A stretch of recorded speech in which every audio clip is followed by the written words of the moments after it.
Hi, everyone.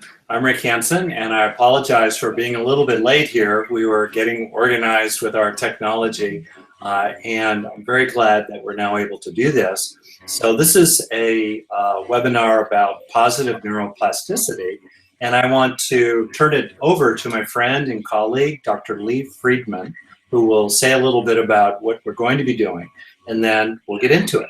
So, Lee, it's your turn now. Take it away. Thank you, Rick. So first, I just want to thank everybody for registering for this webinar and for all the thoughtful questions that came forward. Just to let you know, I live in Toronto, and I'm just coming to the tail end of a 35-year practice in child and family and adult psychiatry. And I, about 10 years ago, I'm getting an echo. About 10 years ago, I started integrating mindfulness into my practice. And I did that for a very particular reason, because I was really detecting an exponential rise in stress-related conditions for children, adults, families, everybody. And I could sort of I envision what's going to happen over the next 10 years. And I'm sad to say that my vision turned out to be true, and there's just so much coming at all of us all of the time, and therefore there's a need to move upstream and build resilience and in the resources. So that having such a big part to play in my own private practice, I've been so inspired and informed really by Rick Hanson's work on neuroplasticity, and I'm delighted to be here to field questions from all of you for Rick to respond to. Very excited about that. Great. So, and Lee's, by the way, being quite modest. She's a highly experienced psychiatrist, pretty much at the top of her game. And one of the things that I like about you, Lee, is your modesty. But people should know that you're just amazingly experienced. So anyway, I'm really happy that we're doing this. Thank you. We hope to cover a lot of ground. There were over 4,300 people registered. I'm sure the number's higher than that at this point. Yeah. Probably some large fraction of them are here live, and hundreds, over 400 very excellent, detailed, deep questions came in. We won't be able to get to all of them, obviously. So what we've done is kind of cull questions that represent many other questions, and we'll be moving through those pretty briskly. Lee will keep me going. She won't let me get too bogged down, and we hope to deliver a lot of value here to people. So Lee, where do we start? So I think a great place to start is maybe even to help us understand what is neuroplasticity and what is positive neuroplasticity. Yeah, that's a great place to start. So neuroplasticity is simply the idea that the nervous system is designed to be changed by our experiences. It's plastic in the sense not of being phony or artificial, but in the sense of being mutable, changeable. And if you think about it, we all continually learn things and grow as we go through life. Babies learn to walk instead of crawling. Teenagers learn, hopefully, to drive a car and other things. And adults learn how to let go, let's say, of traumatic memories, or learn how to grow resilience, happiness, compassion, and other psychological resources. So that's neuroplasticity. And positive neuroplasticity is a term I used myself a lot, but I did not coin it, so I don't own the term, and it's increasingly used and widely accepted. Positive neuroplasticity is the idea of simply changing the nervous system in a positive direction, generally from the inside out, in the sense of self-directed positive neuroplasticity. The people are helping themselves learn and grow and change for the better, informed by a little bit of effective understanding about how the body works, how the hardware works, deep down inside. And then through a little bit of knowledge about that, people can, when they understand how the change process really occurs, the lasting change process, not superficial cotton candy experiences, but lasting change, how that happens. When you understand that, you can start to intervene in the black box of the brain using your mind alone to stimulate neural networks and other processes that support what you want to grow. And then by using your mind to stimulate your brain, you strengthen those aspects of the nervous system in ways that are durable, increasingly hardwired into you, so you carry the fruits of your practice wherever you go. That's the essence of positive neuroplasticity, which is a wonderful power to have, especially at a time when people feel pretty powerless in various other ways. I'd say, I think you're speaking to the idea that we have choice about what we notice, right? That's only the first step. That's an excellent distinction. We have generally a fair amount of choice about what we notice. Sometimes our attention is utterly compelled. You know, the fire alarm goes off, or your child starts to run out in the middle of a busy street. You know, we deal with that. But here's the key, and I think you're getting, Lee, at how the change process happens, which is both really simple and really easy to overlook. So the change process happens. Let's say you want to develop something. So we got a number of questions about negative thoughts, and also related to that, painful, stressful, sometimes harmful emotional experiences like anxiety. So let's suppose that you want to develop inside yourself the felt sense of calm strength, which is a big resource for anxiety, along with seeing threats accurately, not overestimating or catastrophizing them. So now we have two related psychological resources that we want to grow. Let's say we want to grow them. Okay. Like anything you want to grow, it's a two-stage process in which first you have to experience what you want to grow. The brain is not like an iPad or an iPod. You can't just jack a cable into it and have a new playlist or know how to fly a helicopter or do kung fu. You need to experience what you want to grow. So that's where attention starts. We rest our attention on the experience that we value. We want to develop ourselves in terms of what we're experiencing. So let's suppose that a person experiences calm strength. That's the first step. Or let's suppose they experience what it's like to understand that some of the things they've worried about are not that big a deal, or they're very, very, very unlikely. Or if they did happen, it wouldn't be so bad. It would be bad, but not so bad. And even if it was bad, they could cope with it. All right? So let's suppose a person is having those experiences. Okay. That's the first step. The second step is to install. That's my term. Other people might use terms like internalize, or I use take in. We need to install that experience as a lasting change in the nervous system. We need to consolidate. That's another term that's often used in lasting change of neural structure and function. So we start with an experience of whatever we want to grow.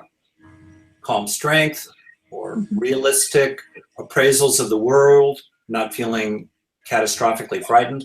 We experience what we want to grow, but then we need to turn on the inner recorder.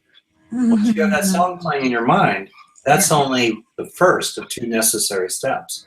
The second necessary step is to turn on the inner recorder. Now, the nice thing about that is the brain is really fast, and it usually takes only 5 or 10 or 20 seconds to heighten the registration, the internalization, the installation of an experience of what we want to grow. So at any single time people do this, it's usually pretty quick, although you can marinate in these beneficial experiences for longer periods, which will tend to heighten the registration. So the takeaway to finish is experience what you want to grow, either because you're already experiencing it and you just need to pay attention to what you're experiencing, or do reasonable, appropriate, authentic things to create that experience.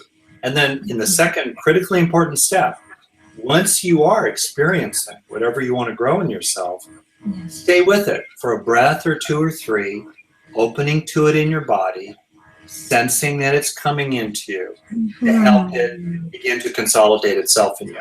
There are many detailed methods that I cover in my workshops and other things about details of this. But the essence is really simple. Have it, enjoy it. It's the have it part, that's the first step of learning. Enjoy it part is the installation phase, where you drop into kind of an intimacy with your own experience to help it leave lasting beneficial traces behind. What do you think about all that? Well, I think it's awesome because I think it really makes just so much sense. So it leads in to a question about this whole concept of negative selection bias. Right. What, like, are there some experiences or some things that you pay attention to that will install fast and others that install much more slowly? Like, can you share a little bit about that? You're getting at a critically important point. So it's good to take in the good for general purposes. So what I've described so far is how to grow psychological resources inside. As you know, as a physician, there's a standard model in healthcare. It's got a fancy title, the stress diathesis model. It's this basic idea that everything boils down to three things in terms of what affects us over life: our challenges, our vulnerabilities, and our resources. So we need resources to deal with our challenges and vulnerabilities. And you think about it, challenges, vulnerabilities, and resources are out in the world, in the body, and in the mind. That gives us 9 places we can do something good. I can almost see the grid. Yeah, the grid, 3x3 matrix. I'm such a good. And the 9th cell, resources in the mind. That's where the great opportunity is, I think. I'm not against building resources or doing things elsewhere. I'm just focused on that 9th cell, mental resources. So we've described so far the universal how of developing or acquiring beneficial positive resources. That's great. And it's really important to do because the dirty little secret, and I say this about myself, and I think it's true for many, many people in the helping professions, as well as, let's say, educators and parents, is that we just sort of assume that if we throw enough mud on the wall of the child's mind or the client's mind or the patient's mind or the employee's mind or our own mind, something will stick sooner or later. Well, that is kind of true, but we lose many, many opportunities to heighten the conversion rate, the consolidation rate of beneficial experience to beneficial change in the nervous system. In other words, we lose many opportunities, I think, to increase the transfer from state to trait. And when we start to focus on that universal process of steepening our learning curve as we go through life, we can apply that to growing anything that we want to grow inside ourselves, any psychological resource for any purpose, or including how to be more skillful as a supervisor or a parent or a partner or a mate. Now, what sharpens that point, just to go on, is that as you were bringing up, the brain has a negativity bias. That's what scientists call it. I did not coin that term. There's, at this point, a tremendous amount of research about many different aspects of the brain's fundamental negativity bias, which means, in essence, it is very good at learning from bad experiences and relatively bad at learning from good experiences, even though learning from good experiences of psychological resources is the primary way to grow the good inside ourselves. So the why is that? Exactly right. I'll get to the chase here. It's because the nervous system's been evolving for 600 million years. It's wild to think about how long that is. And over that long run, our ancestors needed to both, get carrots and avoid sticks. Except the difference is, if you don't get a carrot today, you'll have a chance tomorrow. But if you fail to avoid that stick, that predator, that aggression in your band, something going wrong with someone around you, if you fail to pick up on that stick, no more carrots forever. So now we have a brain that very rapidly learns from negative experiences, things like anxiety or irritation or hurt or stress or trauma or shame. And it's very slow to be changed by beneficial experiences. So the takeaway for me that's very practical is, first, don't underestimate the negativity bias. There's enough pain and suffering in life on its own. We don't need to add any ourselves. That for me, the takeaway is to appreciate how sponge-like the brain is for anything negative, and feel the feelings. Let the experience reverberate in an authentic way. Because if you fight the pain you just suppress it. You don't want to do that. Feel the feelings, but on the other hand, don't keep chasing them in your own mind. Don't keep ruminating about them. Don't keep fueling those resentments or grievances or self-criticism. Pull your awareness away from that negative material because your brain is being changed by it pretty rapidly. And then the second practical takeaway is tilt toward beneficial experiences. Tilt toward it. Help yourself have them. Don't trivialize everyday experiences of gratitude or accomplishment or closeness to other people or a recognition of your own good heart. Don't trivialize those. Value them. Slow down for tulips. Slow down for lunch. Slow down for chocolate. Slow down for feeling friendly. Slow down for that joke with that guy at the deli. Slow down for that. Take it into yourself. And when you have an opportunity to have those beneficial experiences, have them, but then especially take in the good. Take them into yourself. And if you do that, any single day you do it, any single time you do it, is not itself usually transformative. But if you deliberately do this 5, 10 times, a few breaths at a time over the course of your day, it'll totally change your day. And if you do it repeatedly, there's a lot of corroborating evidence around this topic that's very plausible that you will be reliably changing your brain for the better. Also, the bottom line, and I'll finish on this point, is that if you experience a mental change, like a change of heart, and I use the word mind like a psychologist broadly to include our emotions. If you experience a change of heart, if you become a little more patient, you're a little more confident, if you pull your mind out of negative thought loops 10% faster, if the people around you say, wow, you're not such a grump, Dad. I've gotten that. Yeah. If you know your mind is changing, if your heart is changing, you know your brain must be changing as well, and also probably other parts of the body that are involved with the nervous system. And so you can have confidence that your practices are actually making a difference. Yeah, it's interesting as you speak about the different resources. I think probably, I know that many people out here who are listening would be interested in maybe some examples of a resource that you could grow and what for, like what would be how would that be of help? Maybe with regard to anxiety, because that seems to be huge, or maybe— Say that again. The two things that seem to come up a lot with many people's questions had to do with having ruminating or having a lot of anxiety. Yeah, let's talk about, I'll talk about that, and also people brought up what to do with real conditions like cancer or poverty or worried about the political situation currently, real things, right? What do we do? Yeah, tough times. Well,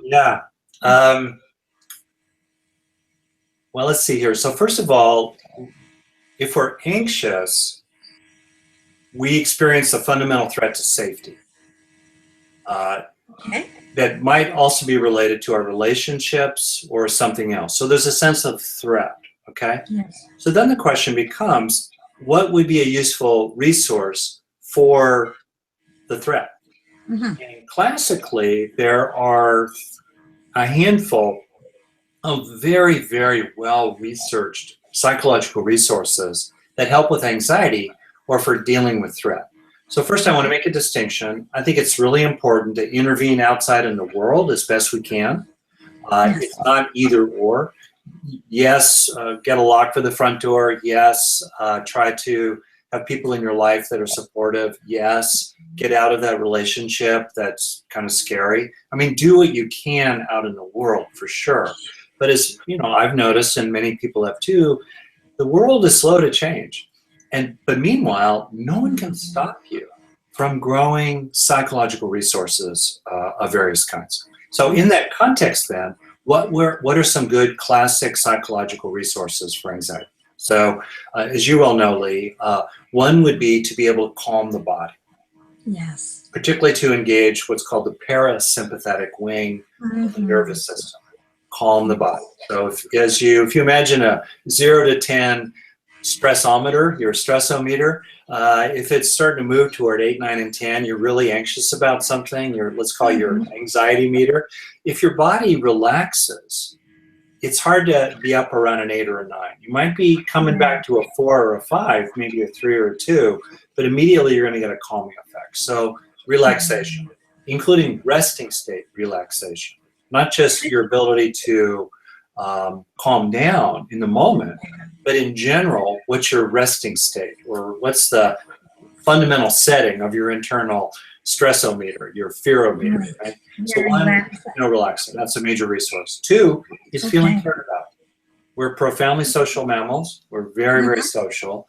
And feeling that others care about you and love you and find good in you is a wonderful resource. Now, I like having multiple possible resources because I'm a methods guy. I'm in the trenches. I like having options. I like having more tools in my toolbox. If a person does not have access to a particular resource, they can look for other resources. So that would be a second resource. Maybe you don't have the soulmate, the love of your life, but there are people who like you.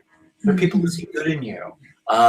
And you can know that. Okay, that's a second major resource. And then a third major resource is a fundamental sense of grit, or kind of a core that's durable, that's scruffy and determined and can endure. That's really important to have that feeling of that. Okay, so now it's a real trust in yourself kind of thing. Yeah, like you trust in your ability to that. Manage things. There's a core of gritty determination. Okay. And partly you know it because life's whacked on you hard a bunch of times, and you're still breathing. You're still breathing. Ain't dead yet. And I'm a Buddhist kind of guy. I'm a mellow, let's all love each other kind of guy. That said, I think there's a place, and I have protected it in myself. It's scruffy, and at the end of the day, back off, Jack. I'm going to take care of myself and those who I care about, right? And I think that's an important core to preserve and to respect its existence, even if it shows up in different forms, like just being able to endure. Okay, so now we have 3 resources. We have the what we want to grow. Then it's pretty straightforward. First, experience, let's say, relaxation multiple times a day. Through taking some long exhalations, that'll do it. Walk the dog, brush your daughter's hair, drink some tea and just look out the window, think about white fluffy clouds, meditate, do yoga, play music, whatever helps you relax multiple times a day. Have that experience and then turn on the recorder. And I'll get into some detail about the heal process that I teach a lot and the details of how to do this. But the essence is stay with those beneficial experiences of relaxation and help them sink in. Same thing with the second thing I said, that sense that others care about you. In the present or in the past, humans are non-human animals. Dogs are fantastic allies. Cats are good too. I'm a cat guy. Maybe I saw a woman last night who has a pet wallaby. She loves her wallaby. Really? Her wallaby loves her. Great. Spiritual beings, guardian angel, Christ consciousness, whatever is helpful for you, including in your memory, let's say, of your grandmother who loved you, the feeling of cuddling up with her while she read you a story or made you some cookies, whatever. Okay. And for some, nature as well, right? Nature is beautiful. However you can get the song playing, right? Or wherever you find the song playing of what you want to grow, that's great. Because inside the brain, once that state of neural activation of one kind or another is occurring, the brain doesn't know what the source is. It doesn't care what the source is. It's just an activated state, which gives us tremendous opportunity to activate that state in any kind of way that works, that's appropriate and wholesome and so forth. Once it's activated, then again, as usual, and we'll get into the detail of this, I'm sure, slow it down. There's a famous saying that neurons that fire together wire together. Yes. So the longer they're firing, the more they'll be wiring. the more intensely they're firing, the more they'll be wired, the more pervasively throughout your whole body they're firing. So feel the experience, take it in. And then now you've internalized again and again and again experiences of people caring about you, including in mild ways in imperfect relationships. That aggravating person at work, you can still joke with them. Your kid who never says, I love you, Dad or Mom, still, you know, they love you. You know, your partner who is not the world's greatest partner maybe, but still they are loyal and they find good in you. You can take that in. You know, whatever, wherever it is, any port in a storm, take it in. Yes. And then third, the last thing I was saying, that sense of another resource, and there are more resources than this. I'm just illustrating. This is an example. Resources, and all of them have research support behind them. They're all very plausible. So let's say this sense of gritty determination, gritty endurance. Again, maybe you experience that. Maybe it's the last repetition of the weight you lift, or the last 10 seconds of holding that yoga pose. And your yoga instructor is so annoying, but great. You know, she keeps you at it. You hold the pose, hold the pose. So you feel that determination, or maybe you helped someone. You stood up for someone.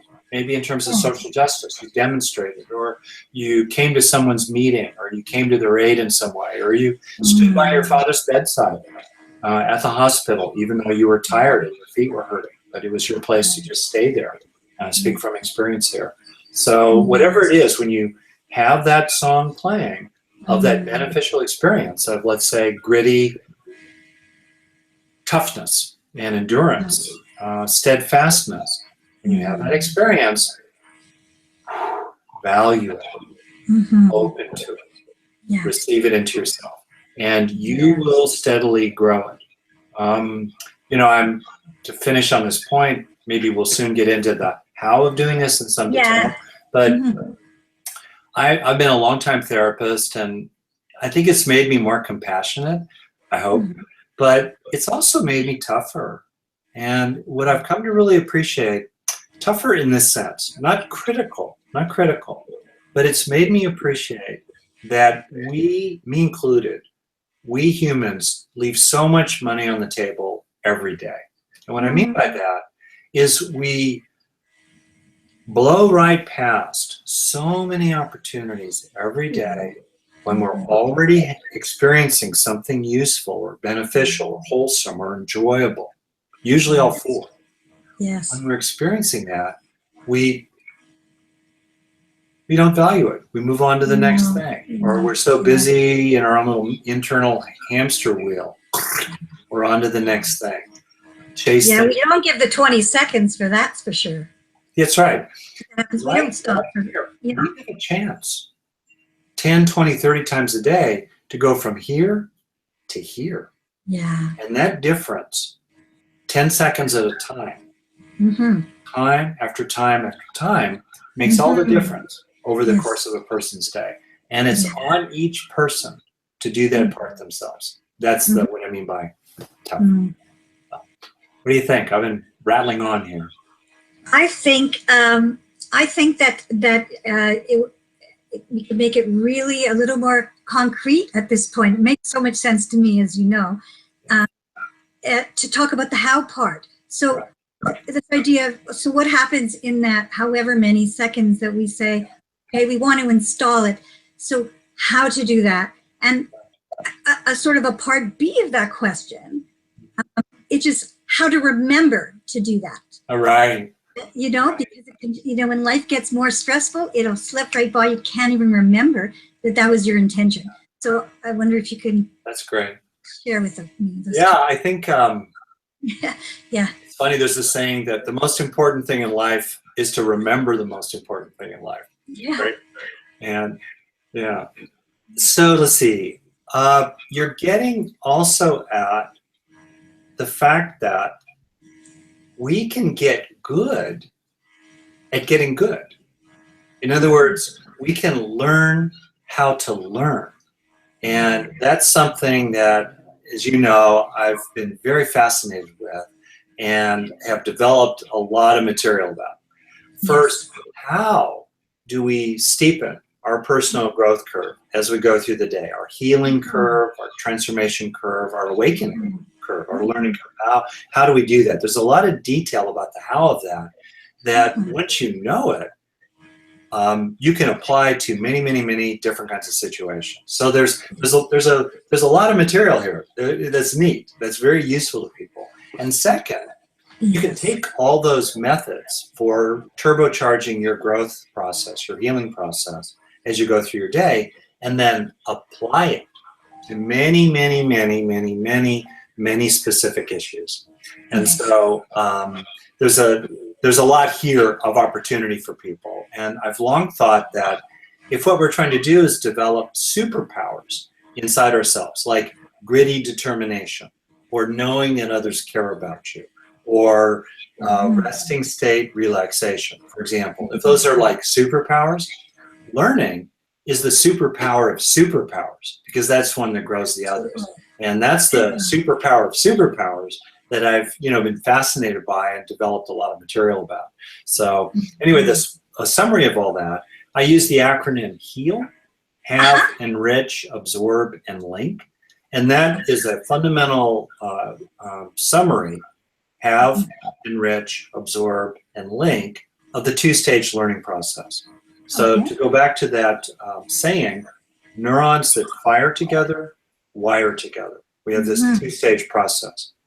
In the first stage, have some kind of beneficial experience. There's a lot of detail about how to have it, including many different ways to create beneficial experiences. And there's also a lot of detail about how to think about this all together and avoid pitfalls of chasing positive experiences, or clinging to, or getting attached to, or craving the beneficial experiences we're having. We don't have time to get into those details, but I've developed a lot about those details that people can, if they want, learn more about. And but the first thing is have the experience.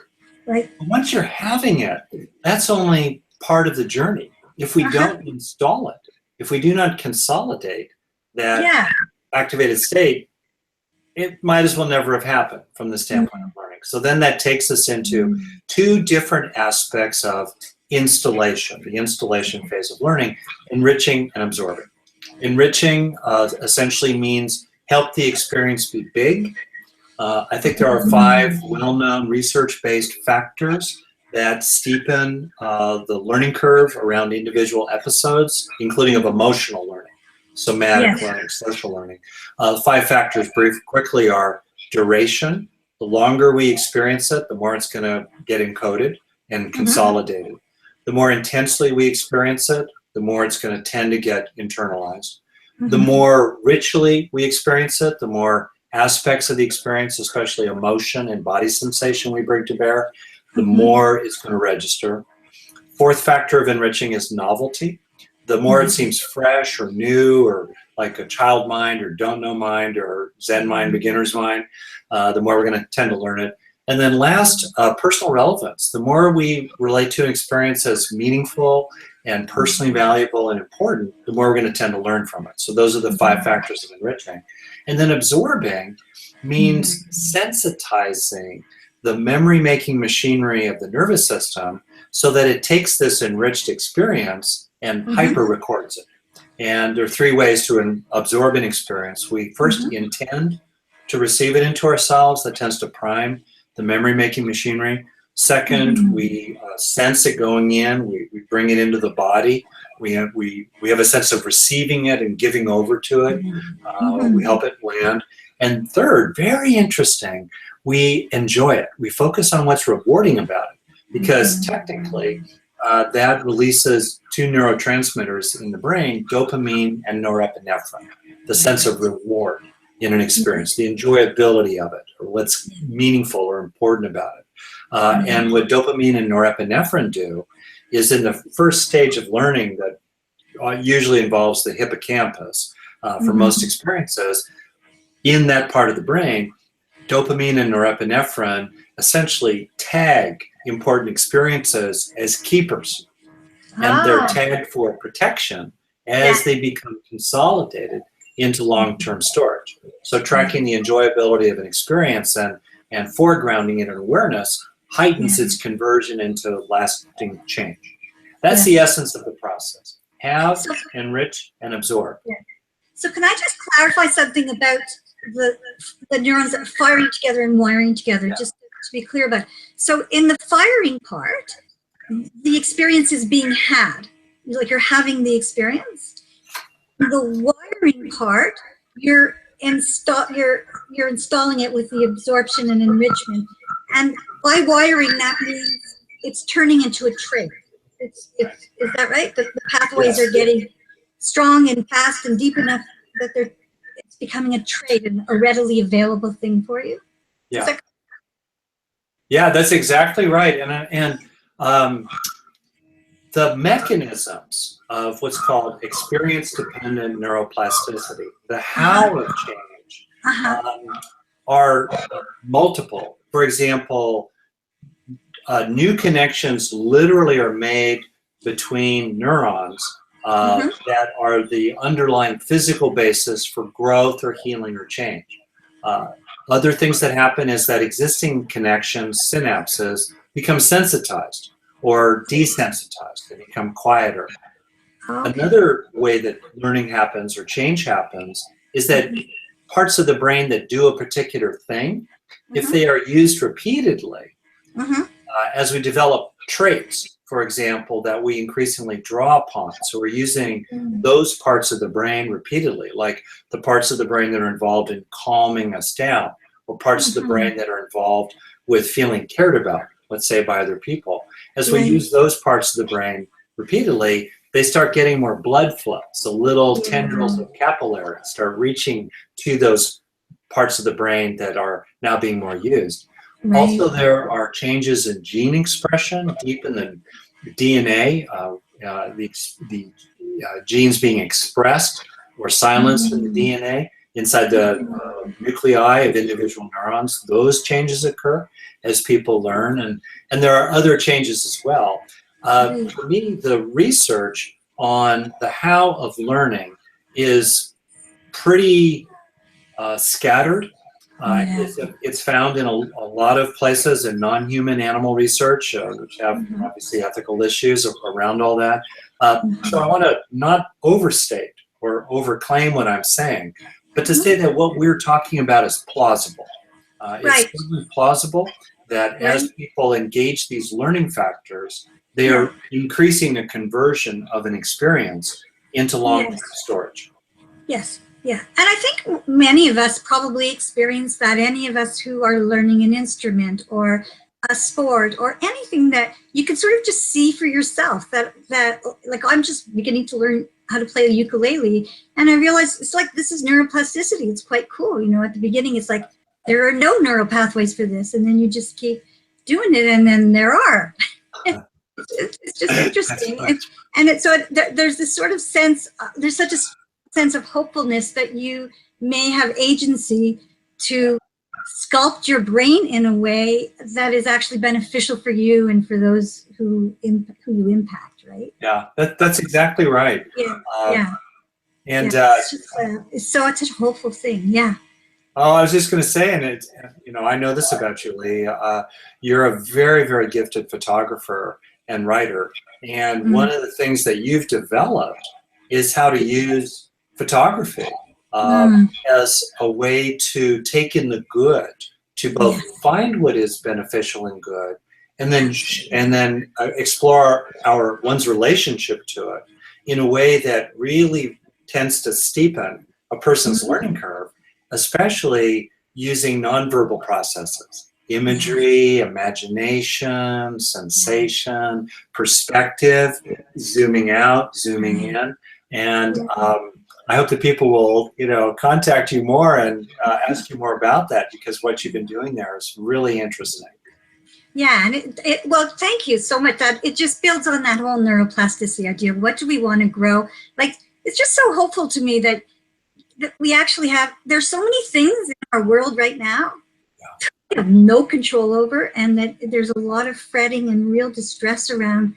And it is, I think, it's just so hopeful to recognize that at least within ourselves, there's lots and lots of choices that we can have as we practice this. And then we may be able to impact upon the rest of the world in a kind of a tipping point way. That's very hopeful. I totally agree with you. And I think there's something about this. First, there's a category of benefits of doing this positive neuroplasticity, that you actually start growing many more resources inside yourself. Additionally, there are these built-in bonus benefits, including you come home to yourself. To do this process multiple times a day for 5 or 10 or 20 seconds at a time to take in the good. And then as you develop more and more the habit, going back to remembering, to remember the most important thing, it becomes a habit for you. It shifts your relationship to the world around you, and it shifts your relationship to your own experience. Instead of feeling kind of overwhelmed by it, you start developing more of a sense of being agape in a positive way, and grateful and intimate with your own experience. You really come home to yourself. You have to feel your feelings. You stay with your experience to do this process, and you're marinating in beneficial experiences, and that itself is a built-in benefit.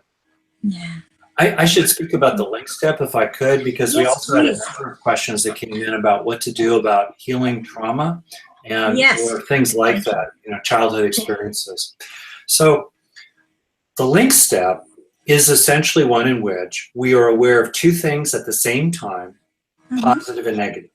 And we make the positive bigger, so that since neurons that fire together wire together, we start to associate the positive to the negative. So then when the negative goes back down the memory hole to be reconsolidated in memory systems, it takes the positive associations with it. And also we can do things in the link step to disrupt the reconsolidation of the negative material. So we start to literally erase it. We remember what happened when we were 10 years old and our stepfather got really angry or something. We remember what happened, but the emotional charge on it starts lifting off. Now, to be clear, as context, as we talk through here, people will recognize what good therapists do, what good teachers do, what good kindergarten teachers do, what good mothers and fathers do. I did not invent these things. I have invented a kind of systematic way of thinking about them and applying them. But other people, for example, routinely will use linking in psychotherapy or just everyday life, like talking yourself off the ledge, if you're really upset about something. So the trick about linking now is very powerful. There are three fundamental conditions. And here too, it's like I'm giving the tip of the iceberg. There's a lot of detail about this, but this is the takeaway. This is what you need to know. One, you need to be able to hold two things in awareness at the same time. And to have the executive function capability to do that, which most normal adults can do. Very young children or people who are dementing have a hard time doing this, and then it helps for other people to help them hold two things in awareness or move back and forth pretty quickly between them. But first one, you need to be able to hold it in awareness. Second, do not get sucked into the negative. You need to be able to keep it at a distance, pull away from it. You need to have enough mindfulness and enough control over yourself so that it does not hijack you, because then you're just reinforcing it. And the third requirement to do linking effectively is to keep the positive bigger, because we want it to purify the negative. We don't want to let the negative contaminate the positive. So those are the three fundamental conditions for doing linking. If people can do those on their own, I'm a fan of do it yourself, personal brain change. If you could do it on your own, I think that's where most of the good therapy in life happens, just inside our own mind, and it's on our own mind. On the other hand, if you're working with truly traumatic material, my view is to never underestimate the power of the dark side of the force, as it were, and to generally do linking if you're working with traumatic material with a therapist or coach or someone who's very good at that, who can work. I agree with you about that. I think that's important, because that First of all, do no harm, right? Exactly. And I thank you for saying that, and I really do agree with that. So why don't I give you a live example? That'll be real. All right. Perfect. So, Yeah. briefly about myself. So I grew up decent, loving family, but not much empathy from parents. And I was young, going through school, not much inclusion, and a lot of experiences of being worthless, small, and invisible. All right. So for me, I know that, and this goes to a really key idea that, we can elaborate in detail. We don't have time to. The idea of key resource experiences. The idea that certain experiences are matched to particular needs and high value. So given my history and this big hole in my heart, I knew that experiences of feeling included and valued are very, very important for me. So I call them my vitamin C. It's like I had scurvy, and B vitamins and iron were nice, but they don't really work for me. I need vitamin C. So it helps to know what your vitamin C is as you go through your day. So let's say you're like me and you had a lot of experiences of exclusion or whatever. You have a hole in your heart in terms of one of our three main needs, this one for connection, the other two being satisfaction and safety. Sometimes things are a blend of all three. Right, I had needs for connection. So now I'm going through my day. And right here, oh, Lee likes me. Lee thinks I'm okay. Lee is the top psychiatrist. She's Canadian. Mostly same people. Unlike some who shall be nameless. And, oh, that's good. So I have an opportunity to have a beneficial experience. Slow down for value. Hello? But first, have the experience. Lee appreciates me, respects me. I happen to know that Lee has a very deep heart. I know that Lee's a parent. I know that Lee has a good soul. So it really matters to me that Lee likes me. I'm having this nice experience. Now I'm enriching it. I'm enriching it. I'm sustaining it by talking about it. That's one way, by talking about it. It's all good. I'm feeling it. That's good. I'm enriching it. Now I'm in the E of the HEAL acronym. And I'm absorbing it. I intend to keep this. It's a keeper. Sensing it going in. I'm giving myself over to it. Yeah, this is good. I'm not making it more than what it is. I don't believe in positive thinking.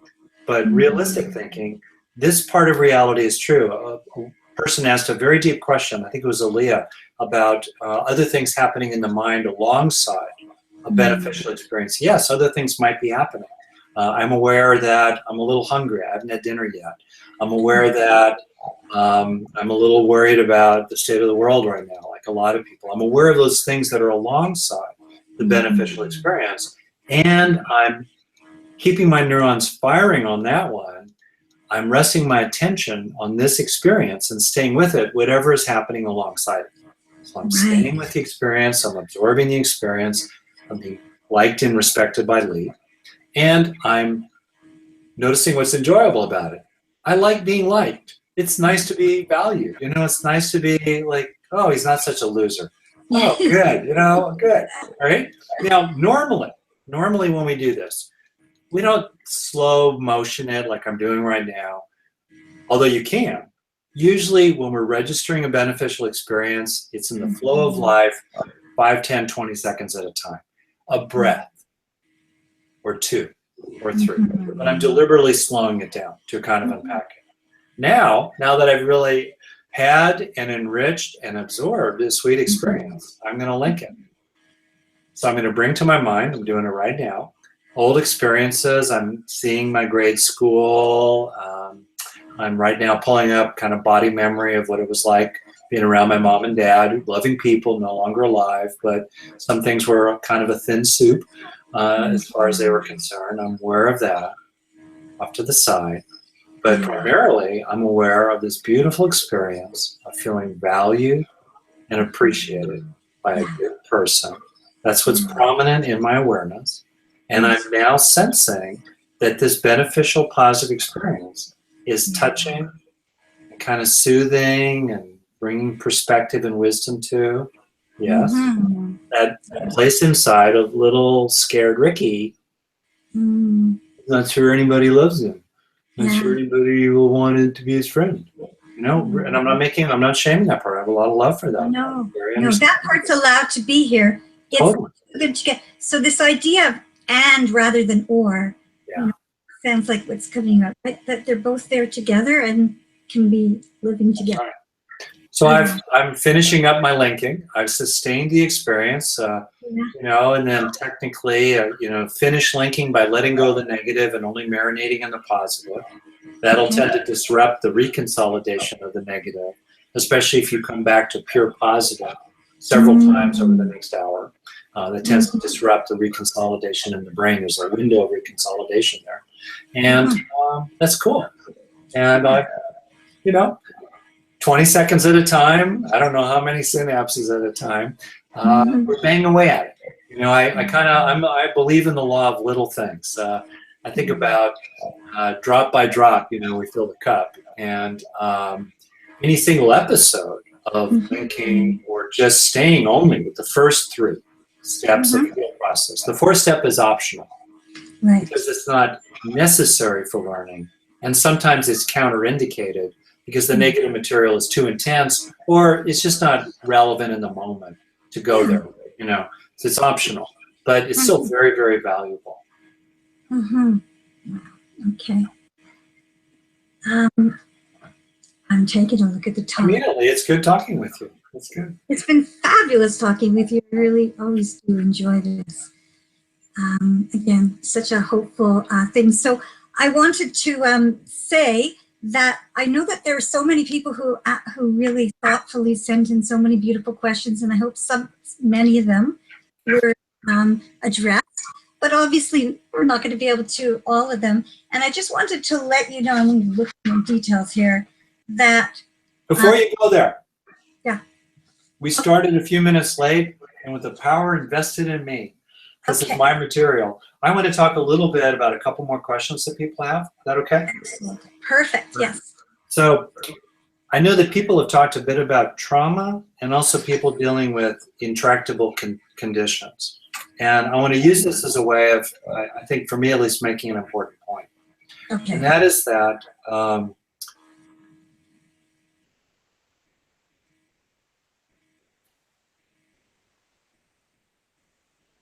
the material that's traumatic may arise.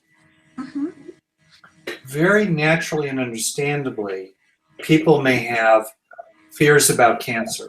I mean, I've had 2 skin cancers removed, and I've gone through a couple. I'm fine at this point, but I don't know what might happen. You know, it's natural for what the Buddha called the first dart of unavoidable, inevitable pain to happen. Yes. So the material may arise. It may arise in the mind. Over time, we can gradually, to some extent, shift ourselves so that what used to be first darts do not arise anymore, or we know them as factually true, but we're not upset about them anymore. Right. Over time. But in the moment, when we're having an experience, it's there. The question is, what do we do with it?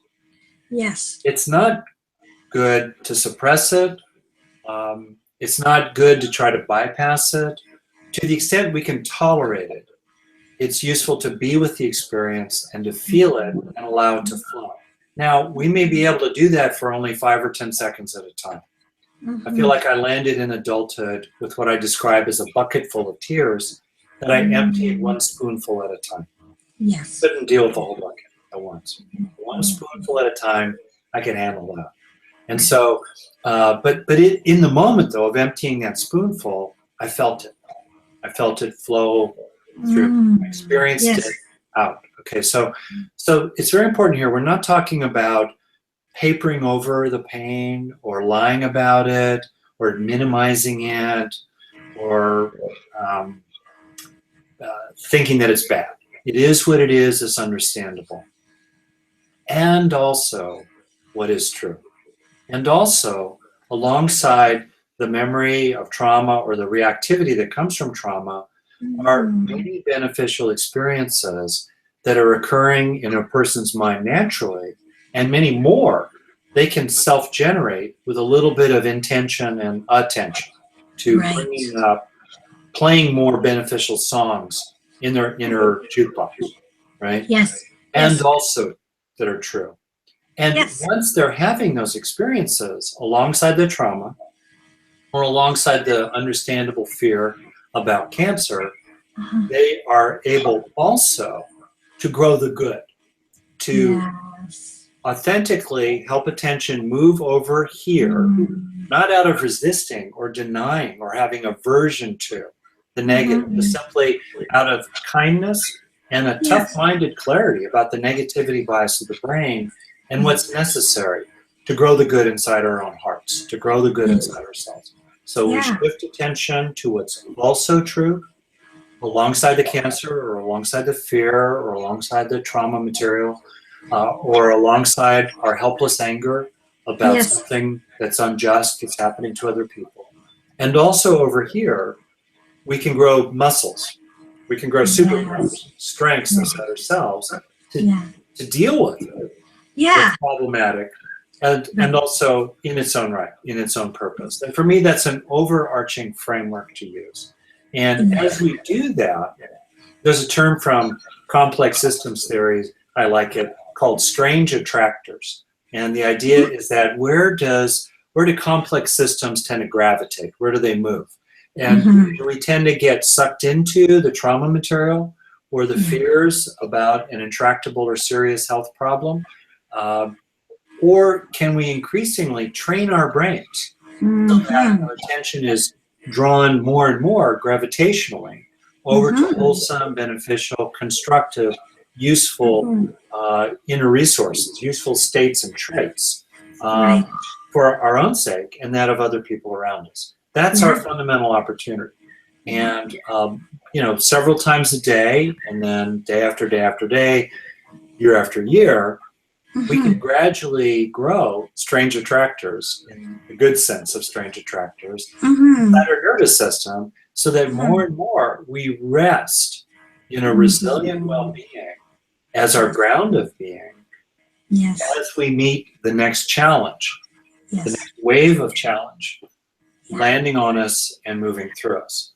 And that makes all the difference in the world. We cannot end waves of challenges, but we can cultivate a resilient well-being as the ground that we stand on as we meet these waves.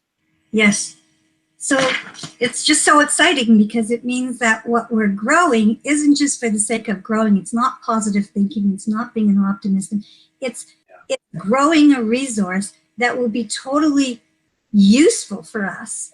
And we have whatever demands and challenges and vulnerabilities are there. It will actually, and I think a piece of it that you've certainly touched on that I just think deserves underscoring is that there's such a loving, compassionate, kind attitude about this growth, about the resource, such that there's a sense of safety that I think was probably sorely missed by, whatever the issue or problem is or the trauma, like a lack of safety. So this sort of sense of being on your own side and being kind and compassionate is an incredibly important resource to do. Well, I think it's really beautiful. It's true. I know I want to say a little thing here about kind of from my heart and from my perspective of having been in the world of mental health and human potential for 40 years, really, including a long time now as a clinical psychologist. And I would just say to people, and I would say to myself, that it's really, really useful to learn how to learn. Yes. We're taught all kinds of things. We go through life, including emotional learning, social learning, emotional intelligence, things like that, spiritual learning. We're taught various whats, but we're rarely taught how to learn. And so there's a part of me that really just wants to strongly encourage people to learn how to learn. Do things that help you learn how to learn, which give you a sense of autonomy and agency inside your own mind, in which you can be a friend to yourself and you can help yourself develop and heal and grow down the long road of life. That's really important. It's really important to learn how to learn and find ways to help yourself learn how to learn that work for you. Yeah. So I will say, as somebody who's taken your PNT, both the professional and the regular Positive Neuroplasticity training course last year, was really, I felt so fortunate to take that course, and it's very much informed so much of the work that I do with other people in my personal life. That you're just tip of the iceberg, this webinar, and that in that course, it really was so beautifully and practically and experientially addressed how to do this. I think it's very sweet. I just want to say that I couldn't recommend it highly enough for anybody who's interested in it. Yeah, I mean, I think of that training as an offering, and I'm really happy and very explicit, not covert about it at all, for people to take it as a workshop, as a training, if they want to. Totally, yes. You know, I'm really happy for that to happen. I think it's good for more and more people to learn how to learn and to, you know, take charge of the structure building processes in their own brain. And, you know, that workshop is a very efficient way to do that. And I'm very happy for people to take it and do it and to share what's in it.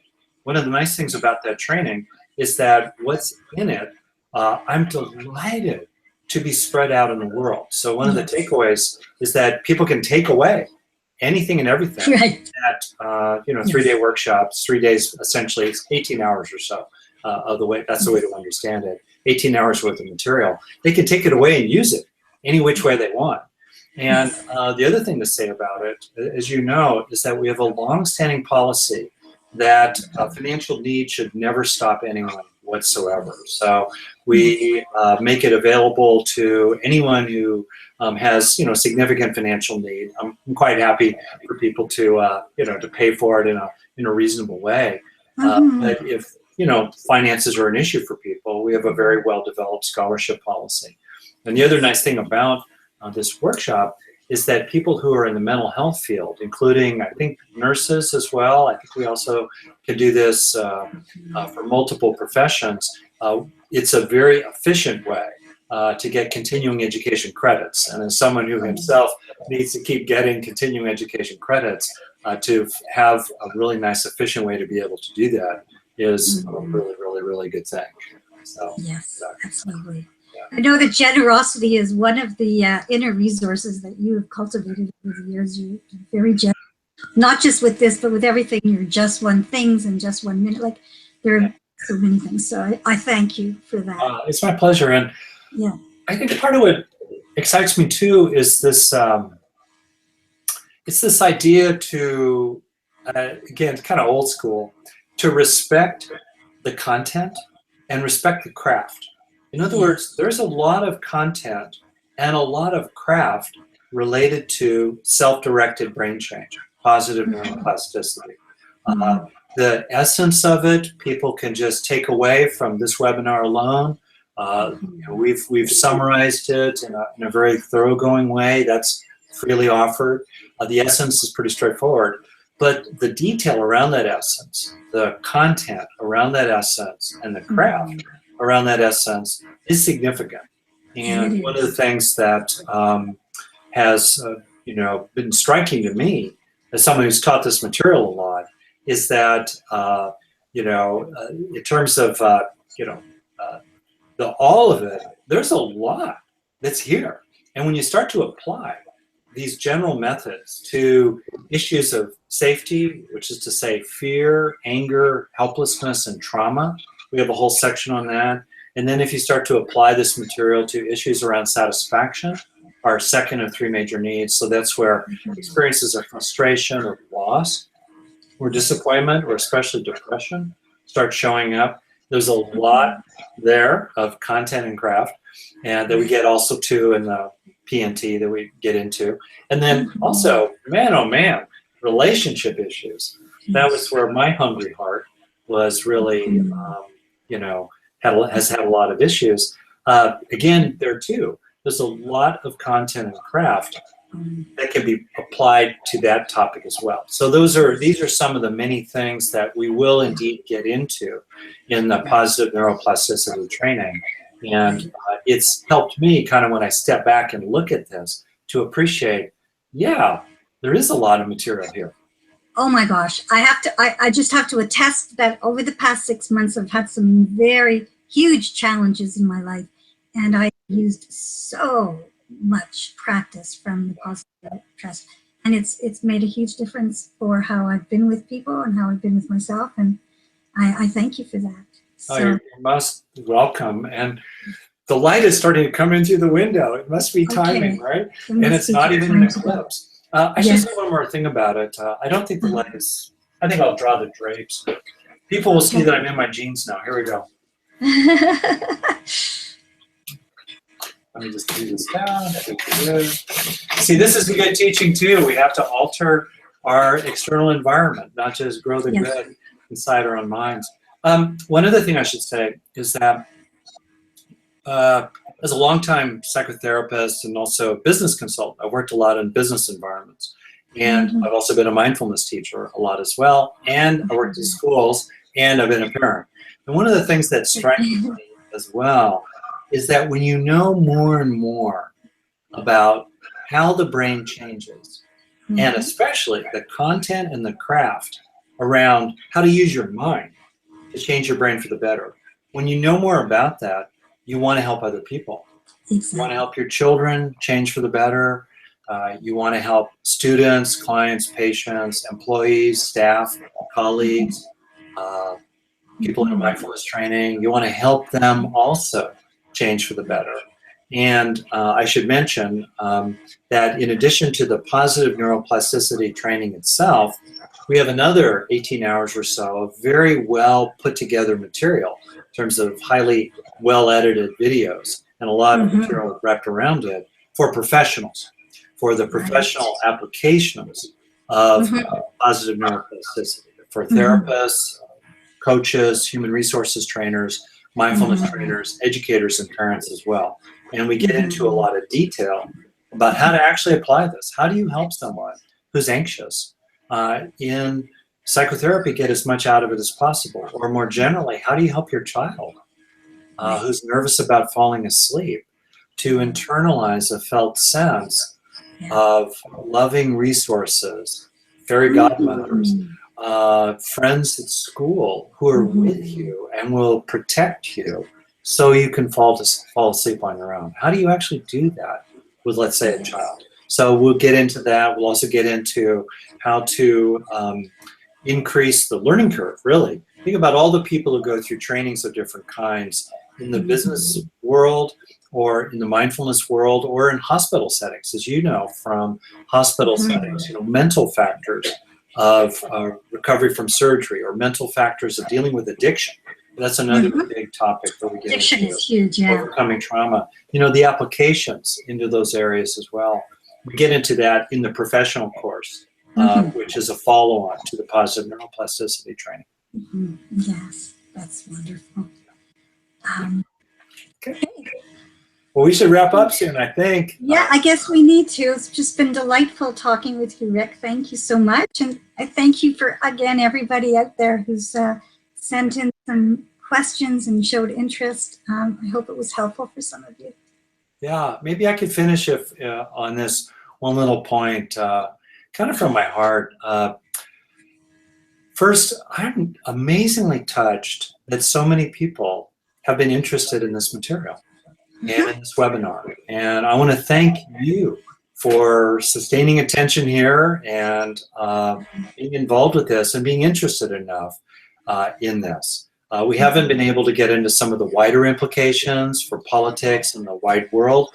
I'll just say one sentence in passing, that as more and more people internalize experiences of needs met in a fundamental sense of an enoughness of safety and satisfaction and connection, as they build up increasingly this core of resilient well-being grounded in an internal felt sense of peace, contentment, and love in terms of our three major needs. As people do that, they're a lot harder to push around. Yes. And historically seen a zillion times already efforts to intimidate people through fear or frustration or driving up us against them conflicts. As people internalize the good increasingly, to me that's going to be increasingly a basis for a world with sustainable justice and peace and prosperity for everybody, not just the few. So it's a wider implication there. So in that context, then, I'm very appreciative that people have been interested in this. And one thing I'd like to just offer to people fundamentally is that however bad the past has been, or however bad a person's circumstances are right now, no one can stop you from growing and learning and developing and healing inside the temple of your innermost core. No one can stop.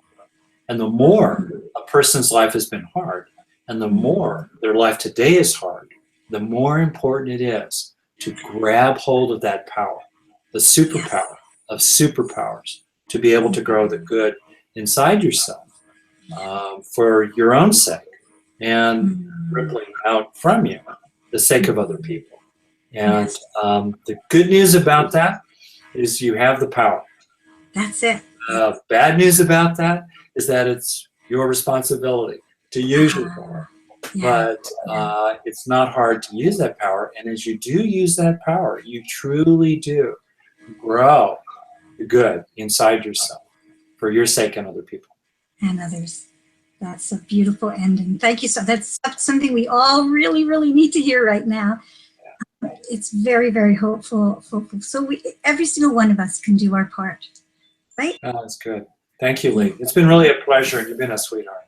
So thanks very much, Rick. Take care.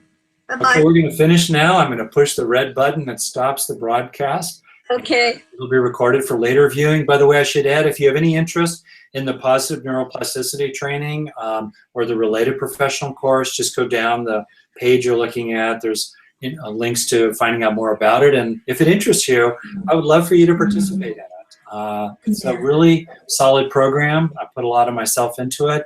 I have my own scruffy, gritty determination to honor the content and honor the craft and deliver value. And that's the case in this program. So anyway. I think it's an exceptional, really, really well done course. Oh, good. Well, thank you all again. I'm going to push the red button and keep taking in the good. No one can stop you. Take good care. Okay, bye-bye.